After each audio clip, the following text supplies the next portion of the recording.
নমস্কার বন্ধুরা, সুমিস ফুড ক্রিয়েশনসে আপনাদের সকলকে স্বাগত জানাই।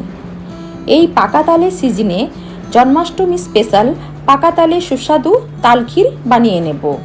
এই তালক্ষীর খেতে যেমন খুবই সুস্বাদু হয়, তেমনি বানানোও খুবই সহজ। তাহলে চলুন এই তালক্ষীরের রেসিপিটি শুরু করি। এই তালক্ষীর বানানোর জন্য গ্যাসের ওপর একটা কড়াই বসিয়ে দিয়েছি। এই কড়াইয়ের মধ্যে দিয়ে দিচ্ছি 1 বাটি তালের পাল্প। তালের পাল্পটা কন্টিনিউ নাড়াচাড়া করে একটু ফুটিয়ে নেব। এভাবে কন্টিনিউ নাড়াচাড়া করতে হবে যাতে তালের পাল্পটা কড়াইয়ের তলায় লেগে না যায়। তালের পাল্পটা খুব ভালোভাবে ফুটে গেছে। এখন এই তালের পাল্পের মধ্যে দিয়ে দিচ্ছি 1 কাপ লিকুইড দুধ। দুধটা দেওয়ার পর খুব ভালোভাবে তালের পাল্পের সাথে দুধটা মিশিয়ে নিতে হবে। এভাবে মেশাতে মেশাতে দুধটা কিছুটা পরিমাণ ঘন করে নেব। দুধটা বেশ কিছুটা ঘন হয়ে গেছে। এবার এর মধ্যে দিয়ে দিচ্ছি পরিমাণ মতো চিনি। চিনিটা আপনারা কম কিংবা বেশি করে নিতে পারেন। এবার দিয়ে দিচ্ছি কিছুটা পরিমাণ নারকেল কোড়া। এবার সমস্ত কিছু একসাথে খুব ভালোভাবে মিশিয়ে নেব। মেশাতে মেশাতে বেশ খানিকটা ঘন হয়ে এসেছে। এখন দিয়ে দিচ্ছি কাজু কুচনো আর দিয়ে দিচ্ছি আমন্ড কুচনো। আপনারা যে কোনো ড্রাই ফ্রুট এই তালক্ষীরের মধ্যে দিতে পারেন। এবার সমস্ত কিছু একসাথে খুব ভালোভাবে মিশিয়ে নেব।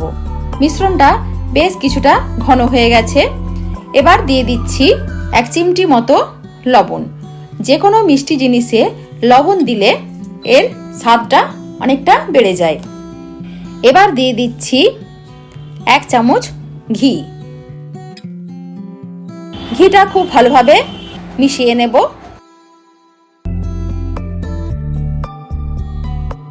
সবশেষে দিয়ে দিচ্ছি এলাচের গুঁড়ো। এলাচের গুঁড়োটাও খুব ভালোভাবে মিশিয়ে নেব। সবকিছু মেশানো হয়ে গেছে। তালের ক্ষীরটা আর খুব বেশি ঘন করব না।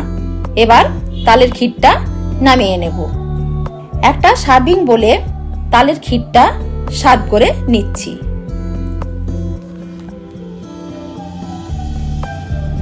স্প্যাচুলা দিয়ে ওপরটা সমান করে নিলাম।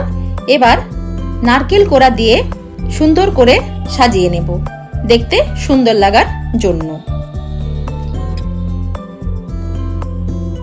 চেরি কুচনো দিয়ে তালক্ষীরটা ওপর থেকে সাজিয়ে নিচ্ছি। মাঝখানেও একটা চেরি দিয়ে দিলাম। দেখুন কত সুন্দর দেখতে লাগছে তালের ক্ষীরটা। খুব কম উপকরণে ও কম টাইমের মধ্যে কিন্তু এই তালক্ষীর বানানো হয়ে গেল। আপনার বাড়ির গোপাল সোনার জন্মদিনে এইভাবে তালক্ষীর বানিয়ে দেখতে পারেন। আর আমার ভিডিও যদি আপনাদের ভালো লেগে থাকে তাহলে অবশ্যই লাইক, শেয়ার ও সাবস্ক্রাইব করে আমার পাশে থাকবেন। ধন্যবাদ।